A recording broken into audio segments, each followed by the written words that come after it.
में परलोक में ये चीज मिले, ये सुख मिले, ये चीज मिले और ये सुख मिले और ये इज्जत मिले, ये कुर्सी मिले।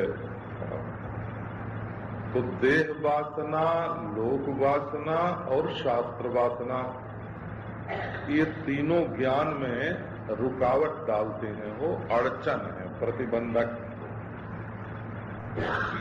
देह वासनया जंतो हो, लोक वासनया च, शास्त्र वासनया ज्ञानम यथावन नैव जायते।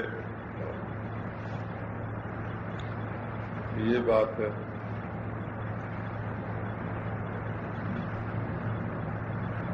तो अपनी ओर से प्रयत्न करना चाहिए कि हम अपनी मान्यता में कहीं फंस न जाएं,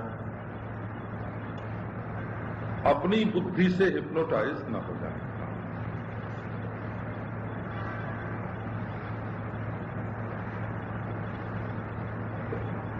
अब अपनी ओर से तो हो प्रयत्न ज्ञान प्राप्त करने का, और गुरु जी अनुग्रह करें, जो तत्वज्ञानी पुरुष है वो अनुग्रह करें।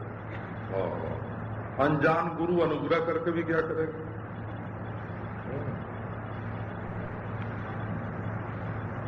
तत्वज्ञ होना चाहिए, गुरु भी तत्वज्ञ हो, और केवल तत्वज्ञ न हो, तत्वज्ञ तो बहुत होंगे।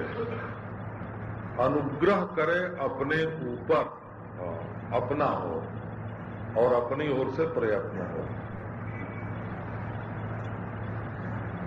अज्ञान सर्पदष्टस्य ब्रह्म ज्ञान औषधम विना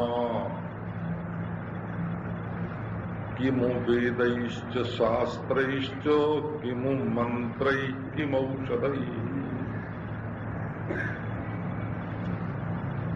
डंक मार गया बिच्छू और दवा हो रही है सांप की, और डस गया सांप और दवा हो रही है कांटा काटने की। जैसी तकलीफ हो उसकी दवा होनी चाहिए ना।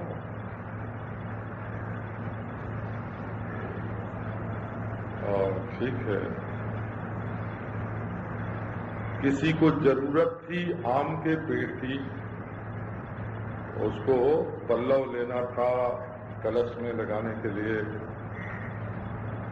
तो जाकर उसने पूछा कि पंडित जी यहाँ कहीं आम का पेड़ है? तो पंडित जी बोले कि वो नीम का पेड़ है, आम्रान पृष्ठ, वो विदारा नाचिष्ट। रोग है दूसरा और दवा है दूसरा। संसार में जितना दुख है वो केवल अज्ञान का दुख है।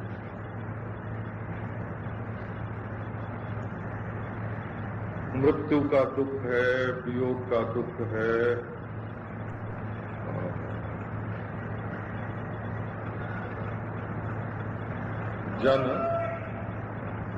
जन मरण का दुख है, भवन दहन का दुख है।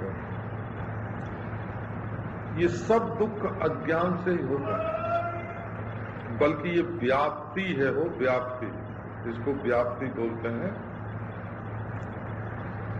यत्र यत्र दुखम तत्र तत्र ज्ञानम।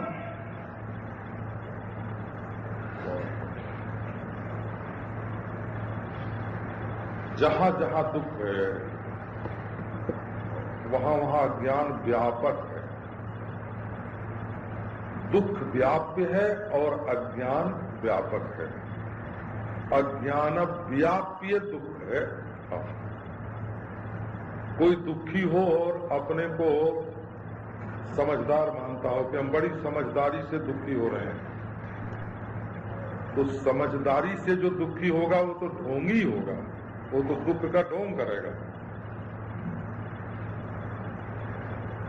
ना समझ, ना समझी और दुख, ये दोनों एक साथ होते हैं।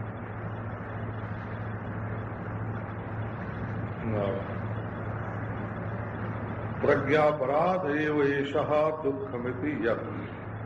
दुनिया में जिसको दुख कहते हैं वो समझ का कसूर है, प्रज्ञा का अपराध है। हे नारायण, ईश्वर बिछुड़ा क्यों? का ज्ञान से। कि जीव संसारी हुआ क्यों? का ज्ञान से। जीव ईश्वर अलग अलग हुए क्यों? का ज्ञान से।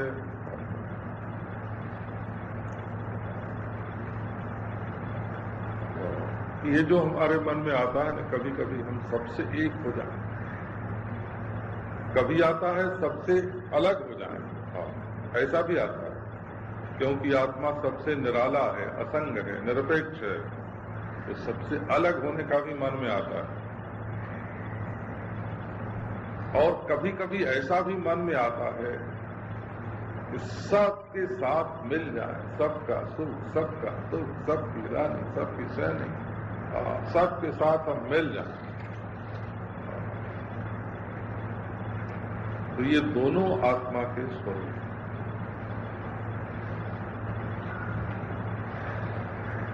देखो, आपसे कोई कहे, क्यों जी तुम नींद ले रहे हो क्या? सत्संग में बैठे बैठे आप जट फटकार देंगे, ना ना नींद नहीं है।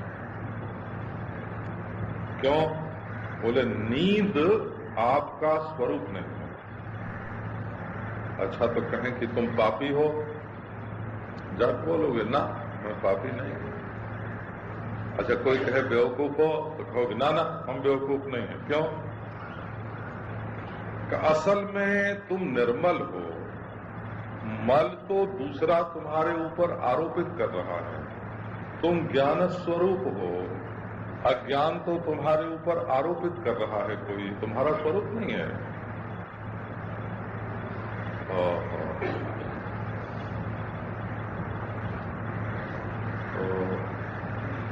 जब तुम नासमझ हो, बोले नहीं, अपने में कोई अज्ञान को स्वीकार नहीं करता, कोई नींद को स्वीकार नहीं करता, ये अपने स्वरूप के विपरीत है। कोई कहे तुमने ये गलती की है कि नहीं नहीं मैंने नहीं की। नहीं भाई, हमने तो देखा तुमने की। बोले उसकी वजह से की, उसने हमको ऐसा बता दिया था।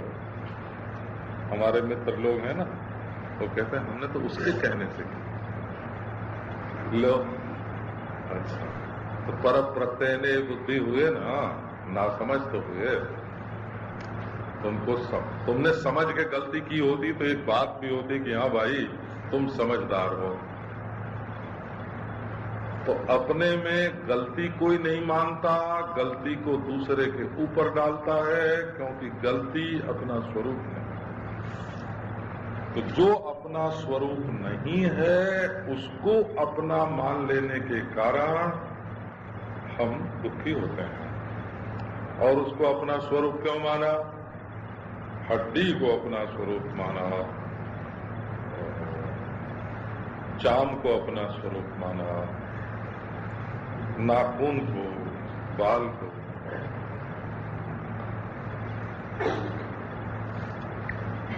तो ये सब क्यों है कि अपना जो स्वरूप है सच्चा, उसको न जानकर अपने को कुछ झूठी चीज मान लिया, झूठी चीज।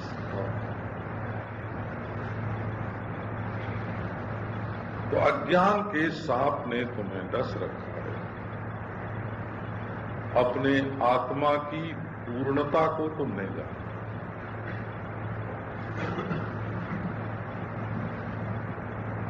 यदि आत्मा को तुम समाधि में ले जाओगे तो शांत पने का अभिमान हो जाएगा, मैं शांत। आत्मा का विवेक कर लोगे तो परिच्छिन्नता का अभिमान हो जाएगा, मैं असंग। यदि कर्म करके अपने को बनाने लगोगे तो बिगड़ भी जाओगे। यदि उपासना करके तन्मय करोगे तो पराधीन हो जाओगे। बात सीधी है, सीधी सीधी बात है। अपने आप को जानो, अपने आप को एक टुकड़ा जानकर बूंद सूखता जा रहा है, अपने को समुद्र जानकर वो बिल्कुल भरा पूरा है।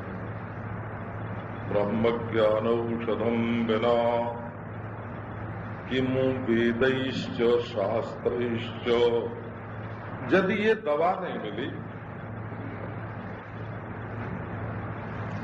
हम एक पंडित को जानते हैं, उन्होंने आयुर्वेद के 7 ग्रंथ पढ़े, चरक, सुश्रुत, वाग्भट,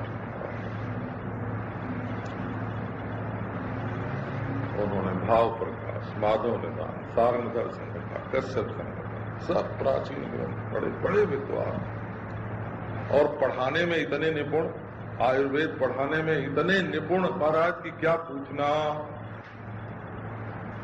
लेकिन उनसे कोई पूछे कि नागर मोथा क्या होता है तो वो नहीं पहचानते।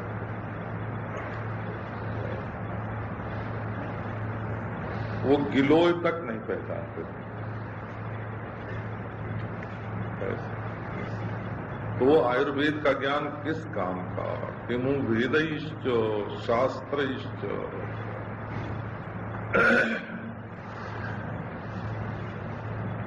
वेद सहज का बोधिक होता है। सहज है क्या?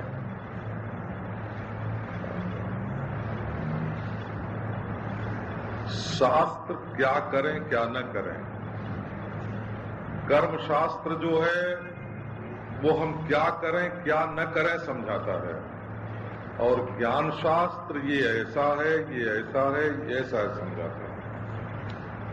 ज्ञान शास्त्र में शासन नहीं है, संसन है, और धर्मशास्त्र में संसन नहीं है, शासन है। क्या करोगे वेद पढ़ के, शास्त्र पढ़ के, मंत्र पढ़ के, औषधियों के बारे में जान के, जब अपने आप को ही ठीक ठीक नहीं जाना।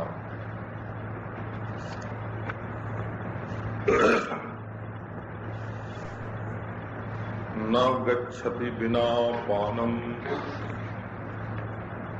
व्याधि औषध शब्दतः, बिना परोक्षानुभवम ब्रह्म शब्दैर्न मुच्यते।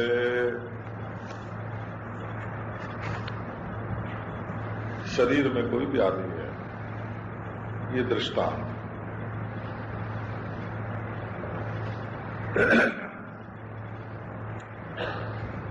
व्याधि माने आपके मन में चिंता हुई और वो चिंता स्थूल हुई तो व्याधि हो। पहले होती है आधि और फिर होती है व्याधि।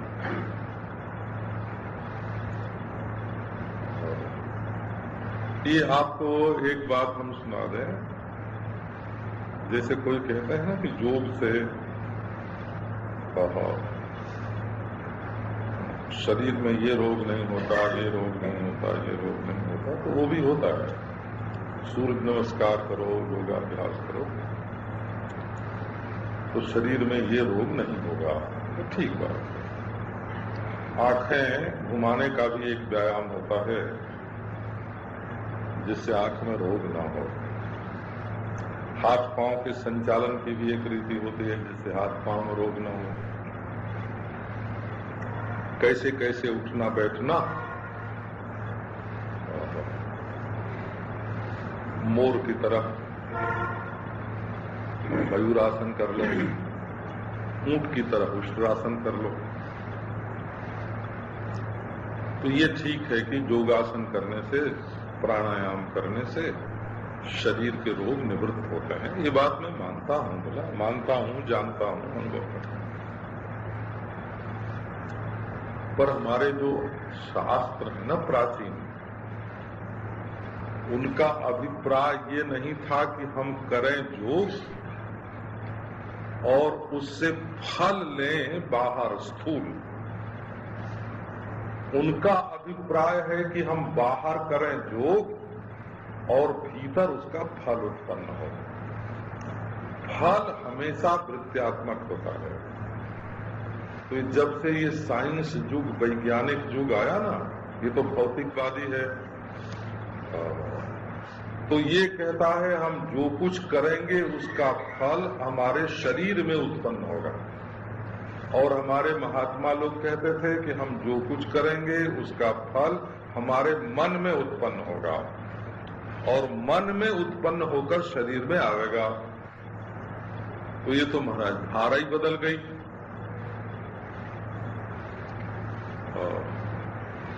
मन को ठीक करो तो तन ठीक हो जाएगा। तुम्हारे मन में ऐसी ऐसी असंगतियां भरी हैं जो किसी धातु को शरीर में परिपुष्ट होने देती नहीं है। तुम बाहर की दवाओं पर, बाहर की क्रियाओं पर तो बड़ी भारी आस्था रखते हो, परंतु वो शरीर के भीतर, किस शरीर में जाकर, किस धातु में, किस कफ में, किस वात में, किस पित्त में, किस प्रक्रिया से क्या परिवर्तन करती हैं कि ये तो तुमको मालूम ही नहीं है।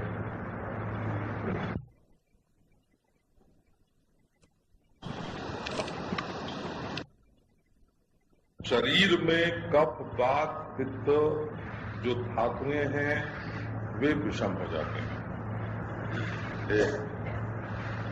और दूसरे जो हम नहीं चाहते हैं वो हो जाता है। बीमार पड़ गए, हम नहीं चाहते हैं कि ऐसा हो और हो गया।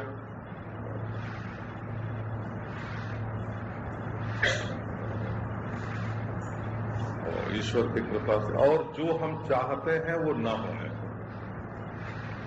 जो नहीं चाहते हैं वो होने से रोग होता है, और जो चाहते हैं वो न होने से रोग होता है। और शरीर में जितनी शक्ति है उससे अधिक श्रम हो जाने पर रोग होता है। व्याधे है अनिष्ट संस्पर्शात, श्रमात इष्ट विवर्धनात्, सामान्य रूप से। अच्छा, तो आदि और व्याधि, व्याधि होती है शरीर में, आदि होती है मन में, और समाधि होती है दोनों के कारण में। और वो कारण है उपाधि, माने उपाधि में ही समाधि है, उपाधि में ही आदि है, उपाधि में ही व्याधि है।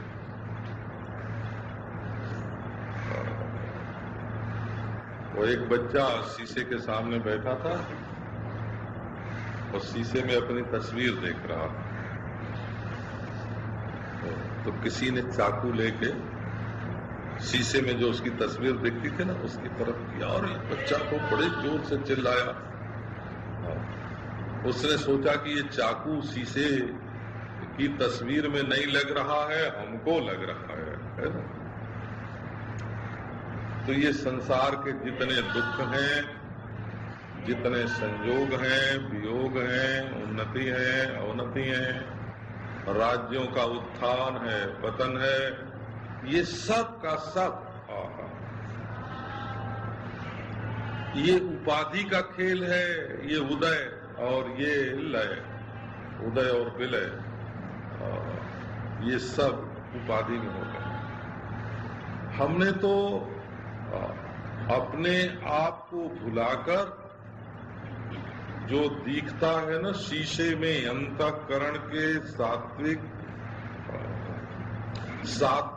अंतःकरण की उपाधि में जो अपनी तस्वीर दिखती है, कभी मूढ़, कभी विक्षिप्त, कभी शांत, उसको हम अपना मैं समझते हैं बस। तो भला ऐसी चीज को हम तस्वीर को, छाया को, प्रतिबिंब को मैं क्यों समझने लगे का अपना जो स्वरूप है उसको नहीं जानते। तो दवा वहां है, कहाँ है? जहां मूल का मूल है। मूल तो यह है कि मैं जीव हूं, और इसका मूल है अपने को ब्रह्म न जानना। तो जब अज्ञान को मिटा देंगे तो भूल मिट जाएगी, और भूल मिट जाएगी तो उपाधि के सारे दुखों के साथ अपना संबंध ही छूट जाएगा। तो भाई केवल औषध औषध औषध, दवा दवा दवा नाम जप कर रहे हैं। किसका नाम जप करते हैं? दवा का नाम जप करते हैं।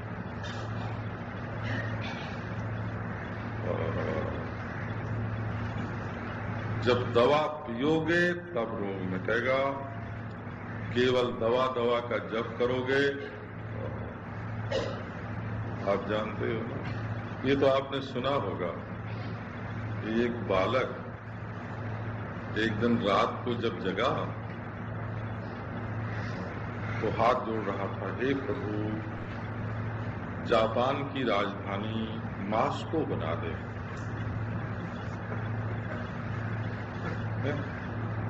और माँ ने पूछा कि बेटा क्या कर रहे हो? बोले ईश्वर से प्रार्थना कर रहे हैं, और प्रेयर में तो बड़ी भारी ताकत है। उसने कहा, बोला जापान की राजधानी मास्को कैसे हो सकती है? तो उसने कहा कि मैं तो परीक्षा दे के आया हूं, तो पेपर में जो सवाल था ना कि जापान की राजधानी क्या है, उसके जवाब में मैंने मास्को लिखा है। तो जब तक ईश्वर जापान की राजधानी मास्को नहीं बना देगा, मैं पास कैसे होऊंगा? तो भाई आप जो सोच रहे हो उसके बारे में देखो कि आप क्या सोच रहे हो। आप सोच रहे हो कि जन्मने वाला न मरे, ऐसा सोच रहे हो ना कि जन्मने वाला न मरे, मिलने वाला न बिछुड़े, हैं? हमको लव करने का तो अधिकार है, लेकिन तलाक देने का नहीं है। अरे बाबा, हमको लव करने का हक है तो लव छोड़ने का भी हक है। वो तो एक साथ ही आया है कि नहीं? राम जी के बेटे लव हैं, वो काम ही हैं वो भी, और कृष्ण के जो बेटे हैं वो प्रद्युम्न हैं, वो भी काम ही हैं।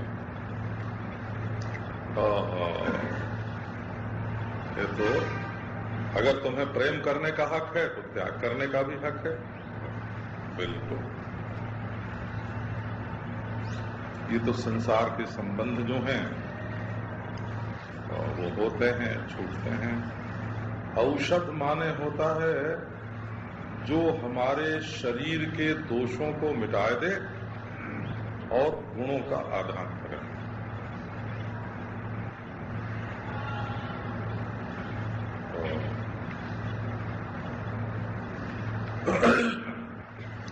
देखो, हमारे एक मित्र हैं, उनको हुआ डायबिटीज।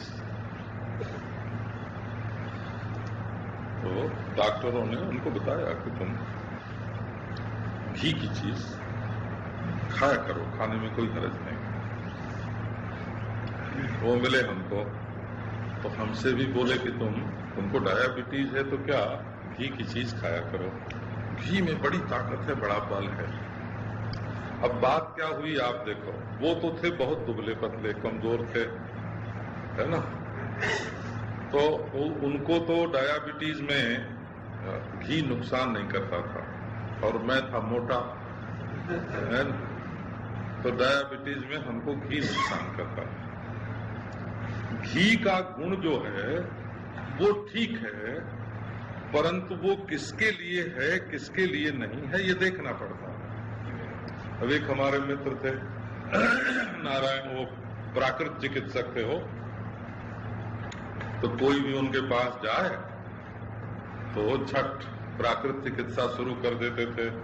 इतना टब में बैठो और पेट ऐसे मलो, और है ना, इतना आसन करो, और पालक की पत्ती और है ना ये सब पत्तियां निचोड़ के उनका रस लो, घास की तरह उनको खाओ।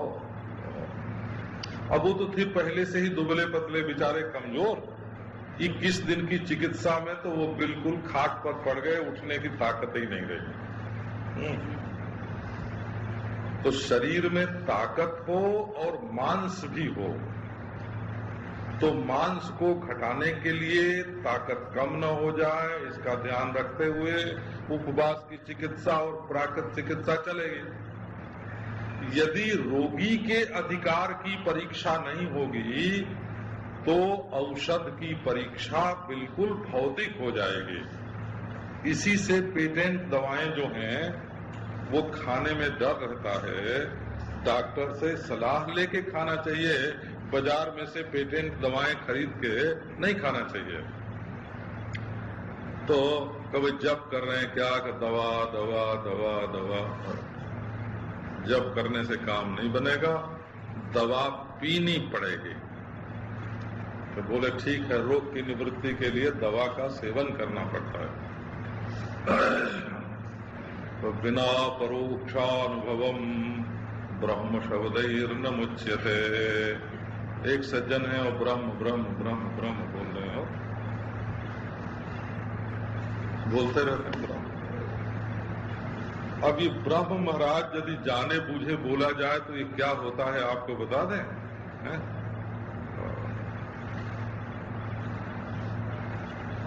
ये ब और हा के बीच में जो क्या है, र है ना, ब्रह्म बोलते हैं ना, तो ब और ह के बीच में र है, रेफ। तो यदि बिना जाने बोलेंगे तो वहां से र उठ के ह के बाद आ जाएगा, अपनी जगह छोड़ देगा। तब क्या होगा आप जान देखो क्या होगा। र यदि ब के साथ न रहे, वहां से उठ के ह के बाद आ जाए तो क्या होगा, ब और ह दोनों एक में मिलके भ हो जाएंगे, और वो भ मिलेगा र में तो भ्रा हो जाएगा, और म तो पहले से है ही है। ब्रह्म भ्रम हो जाएगा। कब भ्रम होगा? ब्रह्म का भी भ्रम होता है। ब्रह्म शब्द भ्रम शब्द बन जाएगा यदि आप उसके बारे में सोचे विचारे बिना कोई काम करेंगे। तो बिना परोक्षानुभवम, ये ब्रह्म स्वर्ग में नहीं रहता है कि आप उसके ऊपर श्रद्धा करें। ये ब्रह्म पाताल में नहीं रहता है कि शेष के रूप में सहस्त्र फणा होती है इसमें, और न स्वर्ग में रहता है कि इंद्र के रूप में ये स्वर्ग का राजा है, अमृत पान करता है। ब्रह्म एक ऐसी वस्तु है जिससे अलग अगर तुम होगे तो वो ब्रह्म नहीं रहेगा, वो तो तुम्हारा खिलौना हो जाएगा। और जो यदि ब्रह्म तुमसे अलग रहा तो अरे वो तो जड़ हो जाएगा। तुमसे अलग होकर ब्रह्म हो जाएगा बेहोश, और ब्रह्म से अलग होके तुम हो जाओगे टुकड़े, परिच्छिन्न, कट पिट जाओगे। तो ब्रह्म ज्ञान का जो औषध है वो न नरक स्वर्ग के समान श्रद्धा करने का है, न ऊपर उड़ के सातवें आसमान में वैकुंठ में जाने का है। और वो ब्रह्म का मरने के बाद अनुभव नहीं होता, इसी जीवन में अनुभव होता है। और वो परोक्ष पर विश्वास नहीं है, वो अपरोक्ष अनुभव है। और ये दृष्ट है, हमने सुना है शास्त्रार्थ इस बात पर बड़े बड़े विद्वानों का, जैसे यज्ञ करने से एक अपूर्व की उत्पत्ति होती है, वो अंतःकरण में रहता है, और वो समय पर स्वर्गाकार परिणाम को प्राप्त होता है, हम सुखी होते हैं।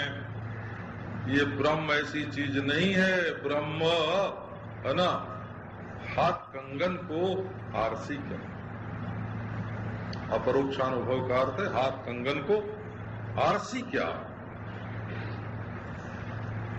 तो देखो, एक होता है प्रत्यक्ष, जैसे ये घड़ी है, और एक होता है परोक्ष, जैसे स्वर्ग है,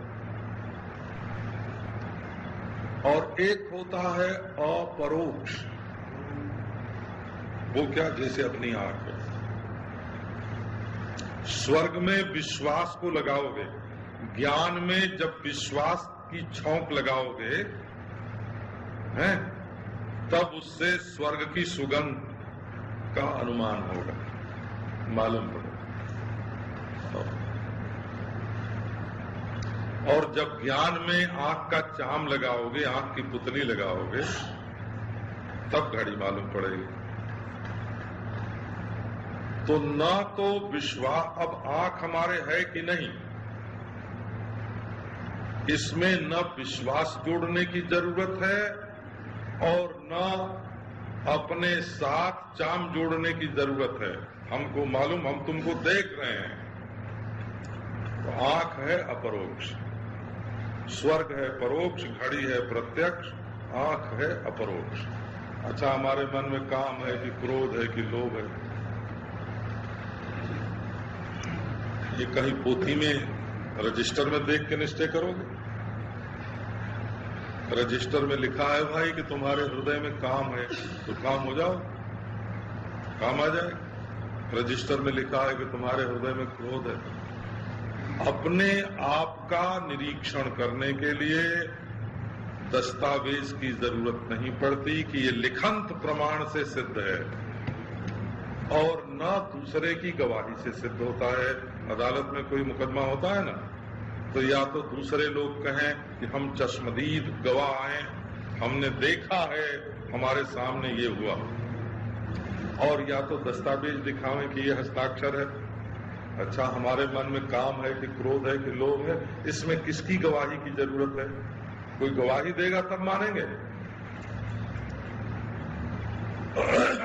इसमें दूसरे गवाह की जरूरत नहीं है, हम जानते हैं। इसमें दूसरे दस्तावेज की जरूरत नहीं है, हम जानते हैं। हमारे हृदय में काम है, क्रोध है, मोह है, हम जानते हैं। इसको बोलते हैं अपरोक्ष। लेकिन ये भी जब मन रहता है तब मालूम पड़े, और जब मन सो जाता है तब नहीं मालूम पड़े। तो मन नहीं, नींद में जब मन चला जाता है तब का काम क्रोध लोभ नहीं मालूम पड़ते हैं, कभी मालूम पड़ते हैं, कभी नहीं मालूम पड़ते हैं। और नींद वो भी न घड़ी की तरह प्रत्यक्ष है, न स्वर्ग की तरह परोक्ष है। नींद कैसी है? करे भाई, मैं जानता हूं कि इतने काल तक नींद हमारे साथ सो रही थी। नींद सोती है कहाँ? हमारी गोद में, और फिर उठ के चली जाती है। और हम क्या हैं भाई? बोले हमको देखने के लिए न आंख के चाम की जरूरत है, न विश्वास की जरूरत है, न ये नींद और काम क्रोध की तरह आता जाता है। ये तो साक्षात अपरोक्ष अनुभव स्वरूप है। एक अपरोक्ष होता है और वो वृत्ति काल पर्यंत रहता है। निद्रा भी वृत्ति है और काम क्रोध भी वृत्ति है, और अनुभव स्वरूप है अपना आत्मा, जिसका कभी लोप नहीं होता है। तो जब तक अपने ब्रह्मत्व का अपरोक्ष अनुभव नहीं होगा है, तब तक केवल ब्रह्म ब्रह्म, ये ब्रह्म कोई जप करने का मंत्र नहीं है।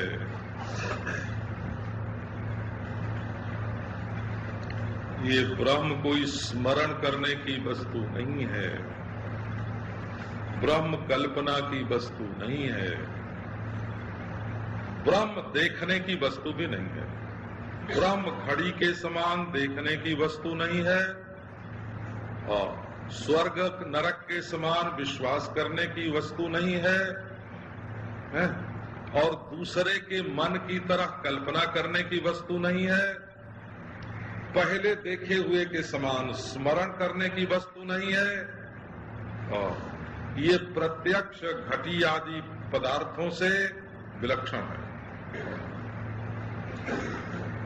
और ये परोक्ष अनुभव के कारण आने वाले स्मरण से भी विलक्षण है, ये अनदेखी वस्तु की कल्पना से भी विलक्षण है, ये आने जाने वाले काम क्रोध स्वप्न निद्रा से भी विलक्षण है। तो तब क्या है? ये तो अनुभव स्वरूप है, इसलिए ये स्मरण करने के लिए नहीं है, जप करने के लिए नहीं है, कल्पना करने के लिए नहीं है।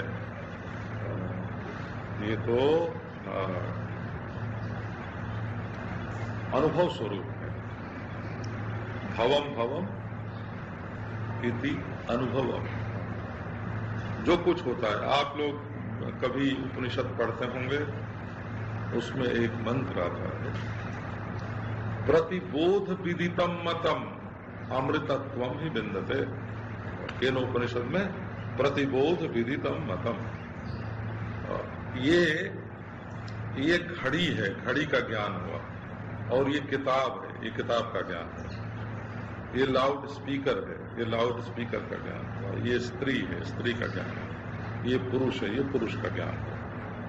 चीजें तो अलग अलग रही, लेकिन इनमें ज्ञान नाम की एक ऐसी वस्तु है जो एक है कि नहीं?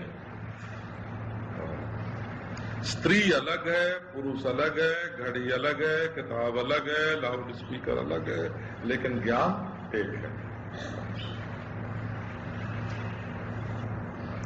100 आदमी, 200 आदमी, 300 आदमी दिख रहे हैं, 300 आदमी दिख रहे हैं, और आंख एक है। आंखें 2 दिख रही हैं, लेकिन मन एक है। मन बदलता रहता है, परंतु मैं बदलने वाला नहीं। ये है अपरोक्षान। तो केवल ब्रह्म ब्रह्म ब्रह्म करने से ये नहीं, ये बड़े वेदांती हो गए। महाराज कोई शून्य पर व्याख्यान दे गया तो भी वेदांती, अनेकांत पर व्याख्यान दे गया तो भी वेदांती है, और थोड़ी कोई युक्ति पूर्वक बात कह दी तो भी वेदांती। उसका नाम वेदांत नहीं होता है। अकृत्वा दृश्य विलयम अज्ञात्वा तत्वमात्मनः बाह्य शब्दैः कुतो मुक्तिः उक्तिमात्र फलैर्नृणाम्। अकृत्वा दृश्य विलयम अज्ञात्वा तत्वमात्मनः। एक पुरानी बात है, 35 बरस की समझो। स्वर्गाश्रम में एक बालक था, वो 15 बरस 16 बरस का था। वो कहता था कि हम ब्रह्म हैं।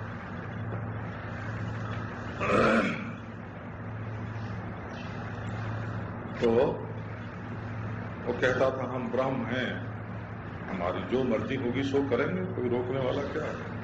अब वो गंगा जी में घुस जाए, गंगा जी की धारा तो वहां बड़ी, घर के लोग डरे कि बाबा बह न जाए, और गंगा जी में घुस जाए और तैरे और खेले और कोई मना करे तो माने नहीं। बोले मैं ब्रह्म हूं। तो उसके चाचा जी थे, तगड़े थे जरा, वो घुस गए गंगा जी और जाके अपने बाएं हाथ से उसका दाहिना हाथ पकड़ा और वो गाल पर महाराज थप्पड़ पर थप्पड़ 5-7 थप्पड़ लगाया। बोले हाँ, क्यों मारते हो? बोले थप्पड़ ब्रह्म है बाबा, ब्रह्म है ये, ब्रह्म। हाँ, ये तुमको ब्रह्म लग रहा है, ब्रह्म। और अब तो निकल आया महाराज। बोले कि देखो, अब कहीं गंगा ब्रह्म में और ये भगानिया ब्रह्म, नाम था उसका भगानिया। भगवान को मारवाड़ी लोग भगानिया बोलते हैं हो या भुगानिया बोलते हैं, तो अपने बच्चों को पुकारते हैं भुगानिया। तो बोले देखो, अब गंगा ब्रह्म में अगर भुगानिया ब्रह्म गया तो थप्पड़ ब्रह्म पीट पीट के ठीक कर देगा।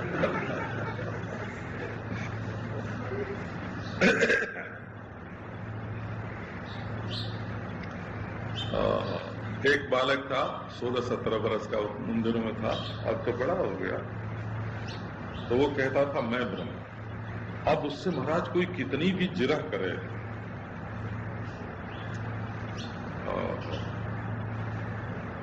तो बोले कि ये तो भाई तुम ब्रह्म हो तो रोते क्यों हो? बोले मैं थोड़े रोता हूं, शरीर रोता है, मन रोता है। बोले ऐसे बोले, किसी को पीठ पर हाथ न रखने दे, एकदम 8 गांठ कुंबई। बोले कि ये काम तो शरीर ने किया, मैंने तो किया ही नहीं। तो मिश्रा जी एक दिन उससे बात करने लगे।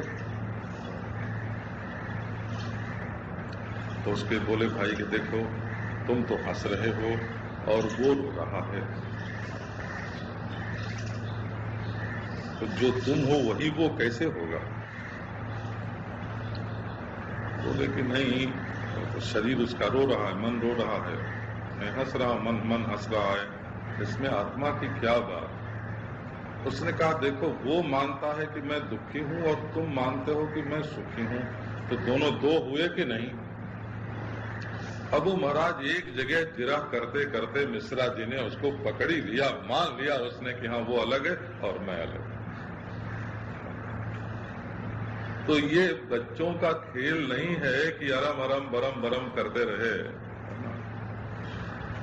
अकृत्वा दृश्य विलयम अज्ञात्वा तत्वमात्मनः, दृश्य का विलय करना पड़ता है और अपने आत्मा के तत्व को जानना पड़ता है। अब ये दृश्य का विलय क्या है? ये बड़ी मजेदार बात है। एक बात कहो तो हम सुना दें कि जिन लोगों ने सत्संप्रदाय से वेदांत का अध्ययन नहीं किया है उनको दृश्य विलय शब्द जो है इसका अर्थ समझ में नहीं आएगा। हमारे एक आश्रम में साधुओं का वहां एक दिन शास्त्रार्थ आपस में बहस हो, सत्संगी लोग करने लगे। वो तो जिस बात को नहीं, आजकल देखो घर घर में राजनीतिक नेता पैदा हो गए कि नहीं,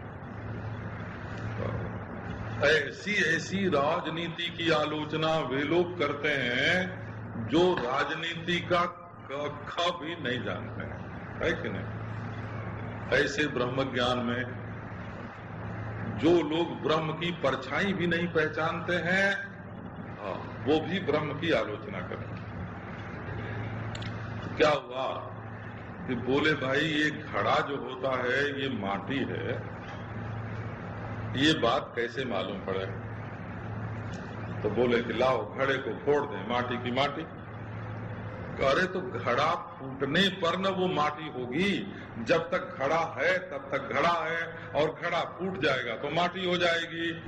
अब महाराज दो पक्ष हो गए कि घड़ा न फूटने पर भी माटी ही है और एक पक्ष हो गया कि नहीं फोड़े बिना तो माटी हो गई नहीं। अब महाराज दोनों में झगड़े की नौबत आ गई, वो आंख लाल हो गई हो और चेहरा चढ़ गया, दोनों पक्ष से बात मुबाहिसा चढ़ गया। अब आप सोचो कि क्या ब्रह्म और दृश्य ठीक वैसे ही हैं जैसे माटी और घड़ा? वैसे तो घड़ा न फूटे तब भी माटी ही है और फूट जाए तब भी माटी ही है। यदि वस्तु की परीक्षा हो गई तो कंगन बना हुआ है तब भी सोना है, फूट गया तब भी सोना है। वो तो उसकी आकृति से निरपेक्ष स्वर्ण तत्व जो है वो आकार से निरपेक्ष है।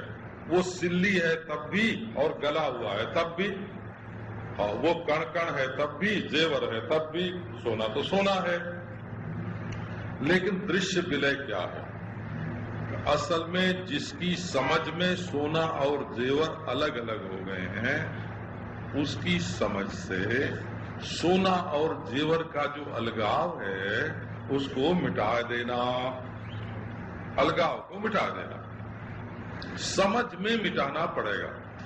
इसी से यहाँ कार्य का कारण में विलय हुए बिना ऐसा नहीं कहते हैं। दृश्य का दृष्टि में विलय हुए बिना माने जो कुछ दृश्य है वो ज्ञानात्मक ही है ये समझे बिना। यदि दृश्य में अन्य पदार्थ नहीं है तो दृश्य दृष्टि से पृथक हो गई नहीं। हम समझ रहे हैं कि हम लोगों की आंख न्यारी होती है और आकाश में नीलिमा न्यारी होती है। आप जानते होंगे इस बात को कि हमारी आंख चूंकि एक हद से दूर नहीं देख सकती, इसलिए जहां नहीं देख पाती वहां नीला मालूम पड़ता है। नीलापन जो है वो हमारी दृष्टि का ही विलास है, आकाश का परिणाम नहीं है। आकाश बदल के नीला नहीं बना है, हमारी आंख आकाश के विस्तार को जान नहीं सकती, इसलिए वो नीला मालूम पड़ता है। ये सोपाधिक भ्रम है। जब तक नेत्र रहेंगे तब तक नीलिमा जरूर दिखेगी, क्योंकि नेत्र पूरे आकाश को देख नहीं सकते। अब नीलिमा का विलय करना है, कहाँ करें भाई? आकाश में करें कि आंख में करें? है ना? आओ नीलिमा को रगड़ के आकाश से एक कर दें। गाओ तोड़ के नीलिमा को अपनी आंख से एक कर दें। कहाँ होगी एक? आप ये विचार करो, वो दृश्य नीलिमा जो है वो कहाँ एक होगी? नारायण। अरे भाई, आकाश में तलवार मत चलाओ। आकाश तलवार चलाने के लिए नहीं है, ये समझने के लिए है कि आकाश के विस्तार में न नीलिमा विकार है, न परिणाम है, न आरंभ है। नीलिमा परमाणुओं के जोग से नहीं बनी है, नीलिमा आकाश का विकार नहीं है। नीलिमा दूध से जैसे दही बनता है वैसे विकार नहीं है, और नीलिमा आकाश का परिणाम भी नहीं है। नीलिमा आकाश का अविकृत परिणाम भी नहीं है। जैसे अविकृत परिणाम माने जैसे सोना सोना रहते ही जेवर बनता है, तब क्या है? ये तो अग्रहण के कारण अन्यथा ग्रहण है। इसलिए दृश्य का विलय, नीलिमा का विलय कैसे होगा? जब हम ये समझ